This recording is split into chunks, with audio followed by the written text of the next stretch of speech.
It was a Christmas I would never forget. I was just a boy, somewhere between the ages of 8 and 10, when something happened that would haunt me for years to come. Growing up, I always loved Christmas, everything about it, from the sparkling lights to the smell of cinnamon in the air to the joy of unwrapping presents. Our house, a 2-story old Victorian-style home, was always beautifully decorated. My family, consisting of my parents, older brother, and younger sister, would spend days decking the halls. The tree, the centerpiece of our holiday cheer, stood proudly in the corner of the living room, glowing with lights and surrounded by an ever-growing pile of presents. That year, things were no different. We had spent Christmas Eve at my grandparents' house and were planning to visit my uncle's the next day. It was an ordinary Christmas, or so I thought. That night, after we all went to bed, I found myself lying awake in the dark. The excitement of Christmas morning made it almost impossible for me to sleep. I tossed and turned, staring at the ceiling, listening to the creaks of the old house.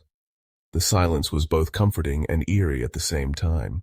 But then, at some point in the night, I heard something. A faint noise, like the sound of something shifting downstairs. My bedroom was the closest to the stairs that led down to the living room, so I immediately froze, straining to hear. It was still dark, but the lights of the Christmas tree flickered faintly in the distance, casting strange, elongated shadows across the floor. I glanced at the clock. It was 2 a.m. Curiosity overtook me, and my heart raced as I quietly slipped out of bed.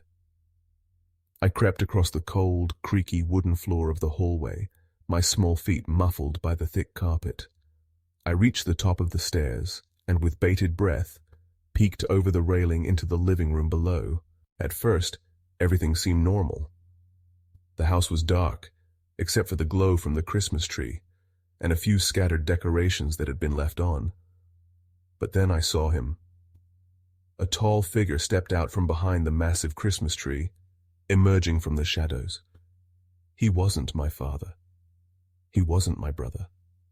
This was a stranger, someone I had never seen before. His face was obscured, but his movement was deliberate and unnerving, as though he had been waiting for me to notice him. I felt my stomach twist into knots and an icy chill ran through my veins. The only thing I could think to do was run.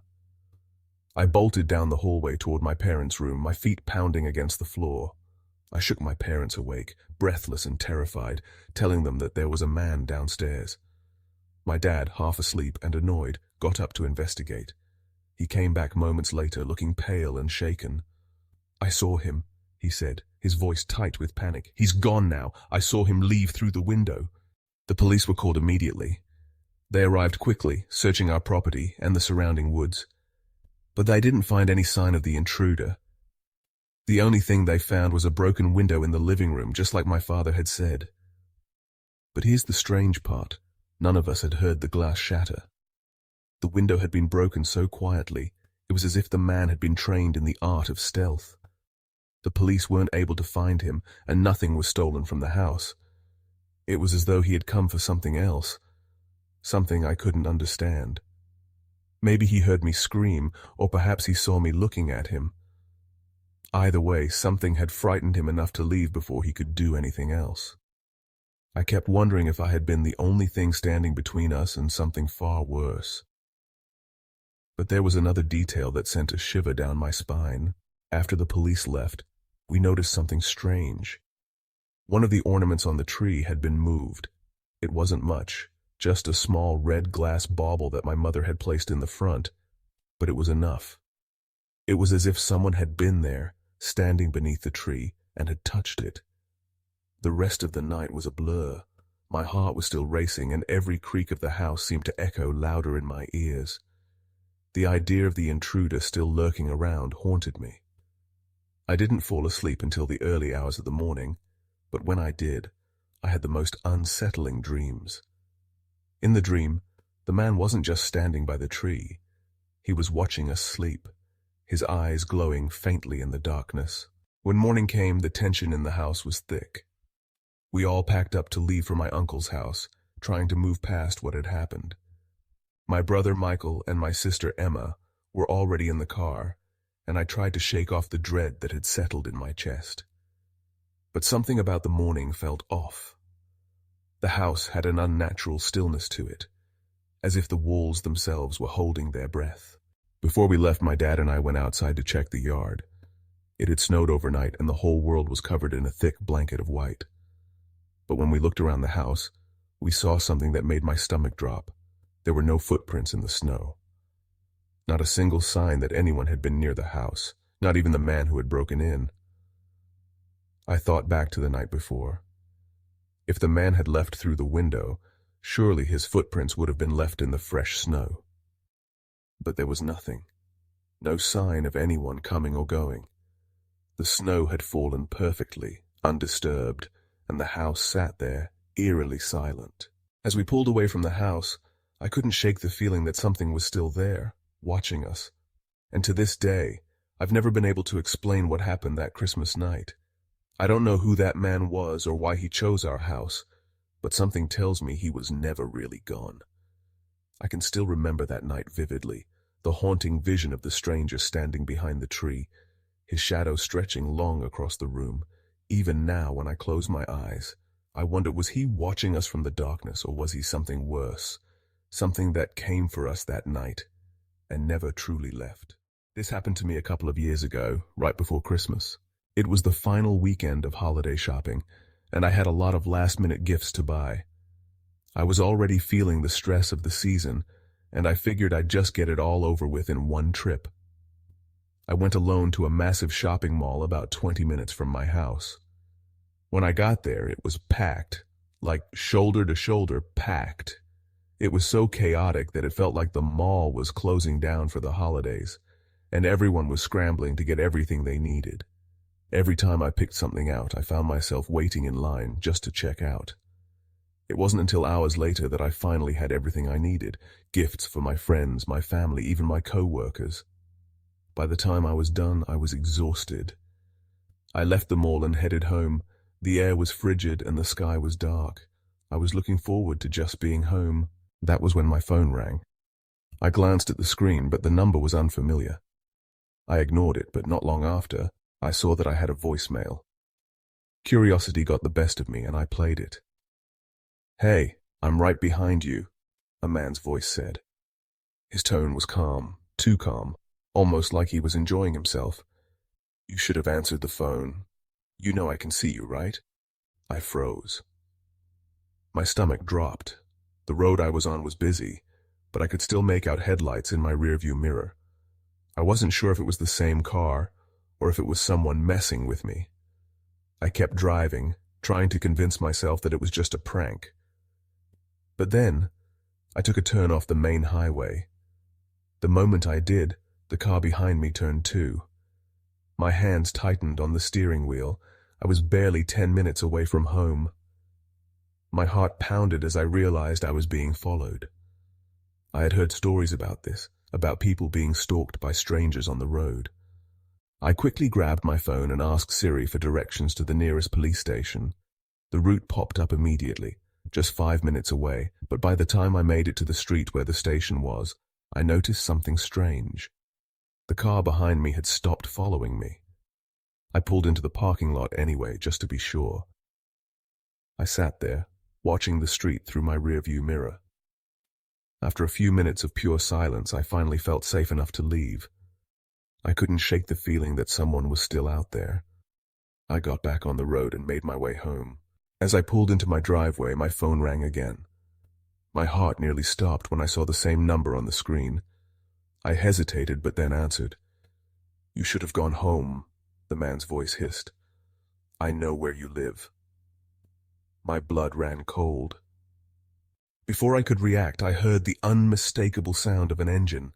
My eyes darted to the street. Headlights were coming toward me. Panic surged through my veins. I ran to the door, heart thudding in my chest, and slammed it shut behind me. I locked it quickly, barely making it inside before the car parked in my driveway. I turned to look through the window. A man stepped out of the car, tall, wearing a dark coat, and walking toward my front door, his steps slow, deliberate.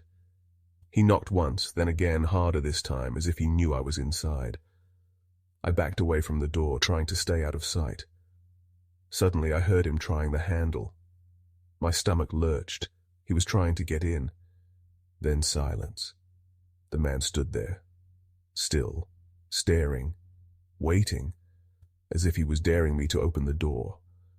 I dialed 911, my hands shaking, and explained what was happening. I didn't know if he was armed or if he was just insane, but I was terrified. When the police arrived, the man was still standing there, just outside my door. His face was hidden in the shadows, but I could feel his eyes on me. The officers spoke with him briefly and were able to convince him to leave. They gave him a citation, and that was it. The ordeal was over, but it didn't feel over. Not really. How had he known my number? How had he known where I lived? The worst part, I have a nagging feeling that he wasn't just some random creep. There was something about the way he spoke, the way he seemed to know exactly where I was and when I'd be there. The whole situation felt planned, and it felt wrong. Since that night, I haven't heard from him again, but I'll never forget that voice. It haunts me, even now. What if he's still out there? A few years ago, my wife and I hosted Christmas at our house. We had about 15 to 20 family members coming over, and we live in a somewhat large house with an even larger backyard. The house was decorated for the occasion, the Christmas lights twinkling in the evening, and everything was set for the big day. It started off as a typical Christmas gathering. Family began trickling in around 11 a.m. There was the usual chatter, the laughter, the clinking of glasses. I was busy catching up with everyone, running around from room to room, but then, around 11:30, something strange happened. One of my cousins, Marcus, arrived. He's always been a bit of a skeptic, not one to get rattled by much, but when he walked in, his face was pale, his eyes wide. I could tell something was wrong. "Hey," he said, pulling me aside, "I think I saw someone in your backyard." I stared at him, confused. "What do you mean, someone?"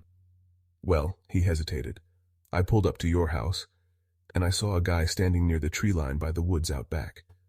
At first I thought it was you, but it wasn't. When I started walking toward the backyard, he just disappeared into the trees." A chill ran through me. Nobody was supposed to be outside. I asked him to describe the guy. Marcus said he was tall, thin, and wearing a dark, tattered coat that looked too heavy for the weather. The description didn't match anyone I knew. We both stood there for a second, trying to make sense of it, before I suggested we go check it out. We walked out to the backyard, following Marcus's steps. Sure enough, in the fresh snow, we found a set of footprints leading from the edge of the woods to our back door. But there was no one in sight. The footprints were too fresh. I glanced at Marcus, and he was looking just as unsettled as I felt. "Hello?" I called out, my voice echoing into the woods. No response. Silence. There was no sign of anyone, just the eerie stillness that hung heavy in the air. We turned and went back inside, but I couldn't shake the feeling that someone was watching us. I pushed it out of my mind, trying to focus on the holiday, but a nagging sense of unease lingered. The hours passed, and we continued with the Christmas festivities. But as I walked past one of the windows that faced the backyard, my heart skipped a beat. There, at the edge of the tree line, was a man. He was standing motionless, watching the house. I didn't think, I just yelled, "Marcus, come here!" My voice was sharp, trembling with the sudden fear that had gripped me. Marcus came running. He stopped at my side, just as the man in the woods turned and quickly darted back into the trees. My cousin had only caught a glimpse of him, but he confirmed, yes, it was the same man from earlier. We both stood there for a moment, frozen, watching the woods, expecting him to reappear. But he never did. That night, we kept glancing out the window. Nothing. No sign of him. I thought maybe he had gone for good, though the feeling that we weren't alone never really left me. After everyone left, it was just my wife and I, sitting in the quiet, unsure of what had happened. The house felt still, too still, like something was out there, watching. The next morning, I went out to the backyard, hoping everything would be normal. But as I stepped onto the fresh snow, my stomach twisted. There were more footprints, new ones, but these weren't mine. The prints led from the woods right to our back door, and then, to my horror, they led back to the woods. Whoever this was, they had been at our door during the night. Had they tried to break in? The thought made my skin crawl. I felt sick, wondering how close this person had gotten. What did they want? I stood there in the cold, staring at the tracks, imagining the man standing just on the other side of the door, watching us while we slept. For the next several days, I stayed paranoid, checking the windows, locking the doors, but I never saw the man again. There were no more strange footprints, no more signs of anything out of the ordinary. Still, I couldn't shake the image of that man in the woods. His eyes, hidden behind the shadow of his coat, seemed to follow me, even now. I don't know who he was or what he wanted, but every time I close my eyes, I can still see him, lurking just beyond the trees, waiting. This story happened last December, just a few weeks before Christmas. I live in a quiet neighborhood with my wife, Laura, and our 2 young kids. One evening, Laura met up with her best friend, Ellie, and their kids, who are around the same age as ours. They were planning a little hangout at Ellie's house. Laura mentioned it to me while I was at work and asked if I could set up the Christmas lights when I got home. I agreed, hoping to surprise the kids with the lights when they got back. It had snowed a little already, but the night wasn't too cold, so it seemed like the perfect time to hang the lights. We had a lot of lawn decorations, but the hardest part was always hanging the lights on the roof. For that, I had to pull out the ladder and climb up onto the roof to string them all the way around the house. By the time I got home, it was dark. I grabbed everything I needed from the garage and set up the decorations in the front yard first. Then I grabbed the ladder and climbed up to the roof. The lights ran all the way around our house, from the front to the back. When I reached the back side of the house while still on the roof, I heard a noise. At first, I couldn't figure out what it was. It didn't sound like an animal, it was something human. I looked down into the backyard. That's when I saw him. A man, standing by the back of our house. He was tall, hunched slightly, his coat hanging too loosely for the weather. His eyes seemed hollow, dark, like he was wearing a mask, but I couldn't tell for sure. He wasn't a neighbor, and I didn't recognize him at all. I called down, "Hey, who are you? What are you doing in my yard?" He didn't answer. Instead, he started walking toward the ladder. I froze. There was no way I could climb down before he reached it, 20 feet down, and he was coming fast. I tried yelling again, but he didn't seem to care. He reached the ladder, grabbed it, and knocked it down with one forceful motion. I was stranded on the roof. Panic surged through me, but I tried to stay calm. He was already moving toward the back door. My heart raced. I had left it unlocked earlier. I quickly pulled out my phone and dialed 911. My hands were shaking, but I managed to explain what was happening. The operator told me to stay on the line and wait for help. I yelled down to the man, hoping he'd hear me. "I've called the cops, you better leave." There was no response, no sound from the man. I couldn't even hear footsteps as he moved around the back of the house. Was he inside already? 2 minutes later, everything happened so fast I could barely process it. The man ran out of the house, bursting through the back door like a wild animal. He tore across the yard, running at full speed toward the fence that separated our yard from our neighbor's. Without hesitation, he vaulted over it, disappearing into the dark night. I couldn't believe it. He didn't have anything in his hands, no bags or stolen items. Maybe he'd grabbed something small, but I didn't see him take anything. Not long after, the police arrived. They helped me down from the roof and searched my house. They checked the whole property and even combed the surrounding area. I had only caught a brief glimpse of the man, so I couldn't give a very detailed description. But what baffled me most was what they found, or more accurately, what they didn't find. Nothing was disturbed. There were no signs of a break-in. Nothing was stolen. It didn't make sense. Why had he entered my house? What was he after? The police said they'd keep looking around the area, but I couldn't help but feel unsettled. The guy was gone, but the terror of what had just happened still hung in the air. Once the police left, I finished setting up the lights, but I couldn't shake the feeling that something wasn't right. It felt like the whole neighborhood was holding its breath. My wife and kids came home later, and everything seemed normal again, but I couldn't help but glance over at the back door every now and then. It felt like someone was still watching. The man never came back.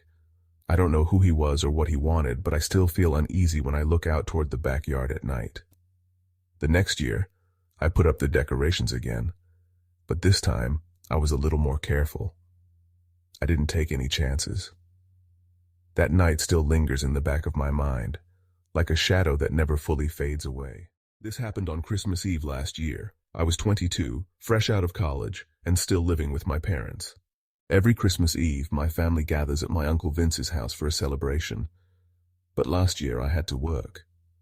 I had a part-time job at a department store in a nearby city, which I usually worked at during the summer or when I was back home from school. The pay was decent, but I had to miss the family gathering at my uncle's house. That night, we closed early at about 8 p.m. instead of the usual 10. The drive to my uncle's place was nearly an hour away, so I knew it would be too late by the time I arrived. I decided to skip the gathering and head home to be by myself. I got back to my parents' house around 8:30. I texted my parents to let them know I was home, and they said they'd probably stay at my uncle's until almost midnight. I made myself some food and then went into the living room to relax. The house felt empty, just the way I liked it. It was quiet. I threw on a movie and tried to distract myself from the loneliness. Everything was fine until about 11 p.m. That's when it happened. Loud bangs on the front door. My heart stopped. I froze, sitting up, my body tensing as I listened. The knocking was harsh and violent, as though whoever was at the door was pounding with all their strength. I waited, but the banging only grew louder, more frantic. My mind raced. I didn't want to look, but I couldn't help myself. I slowly got up and moved to the window that overlooked the front door. I was upstairs, and the living room was in the back of the house, so I had a decent view.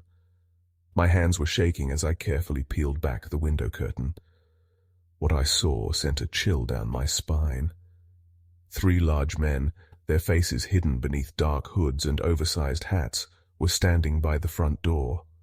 I couldn't see their faces, but I could feel their eyes burning into the darkness, even though I wasn't sure if they could see me. One of them was still knocking, the sound echoing through the night. I didn't know what to do. Panic set in. My breath quickened as I backed away from the window and ran to grab my phone. My fingers fumbled as I dialed my parents. "Mom, Dad," I whispered frantically, "there are 3 men outside. I don't know who they are, but they're knocking on the door. What should I do?" They didn't know who they were either. My mum sounded scared. "Call the police," she said. "We're on our way, but it'll take us at least 45 minutes to get there. Just stay inside and lock up." I did as she told me, but the knocking didn't stop. The silence that followed only made my heart race faster. I watched through the window, my pulse pounding in my ears, as the men suddenly sprinted to the back of the house. The hairs on my neck stood up. I moved quickly, almost instinctively, toward the back of the house to see where they were going. My breath caught in my throat as I heard the rattling of the back door handles. They were trying to get in. I dialed 911, but I could barely speak. My voice was shaking. "There are men trying to break into my house. Please help." Then everything went eerily quiet. The seconds stretched on, feeling like hours. My heart was in my throat. Had they left? Were they still out there? I didn't know.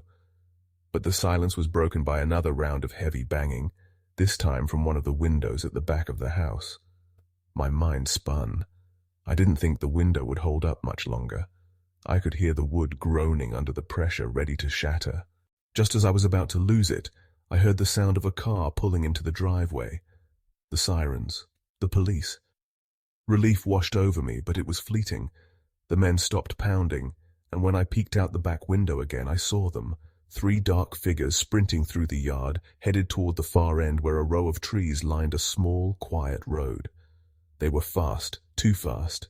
They disappeared into the night before the police even got to the front door. I rushed out to meet them, breathless. They were running, I told the officer, my voice shaking. They're gone now. I don't know where they went. They just disappeared.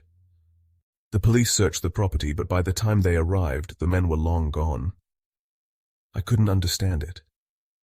Who were they? Why did they come to my house? Why didn't they take anything? The officer asked me questions, his voice calm, but I could tell he was on edge. My parents didn't get back until after the police left, and I was grateful to have them home. The house didn't feel so empty anymore. We stayed up late that night, making sure the men didn't return. My parents took turns keeping watch, but as the hours passed, we heard nothing. The night dragged on, and eventually we all went to bed. That Christmas Eve is one I'll never forget. The knocking, the running, the men who seemed to appear out of nowhere. It all felt wrong. Even now, I can't shake the feeling that they were watching me the whole time. The worst part? I still don't know who they were or what they wanted. But sometimes when I'm alone, I think I hear faint knocks in the distance. Maybe it's just my imagination, or maybe it's them.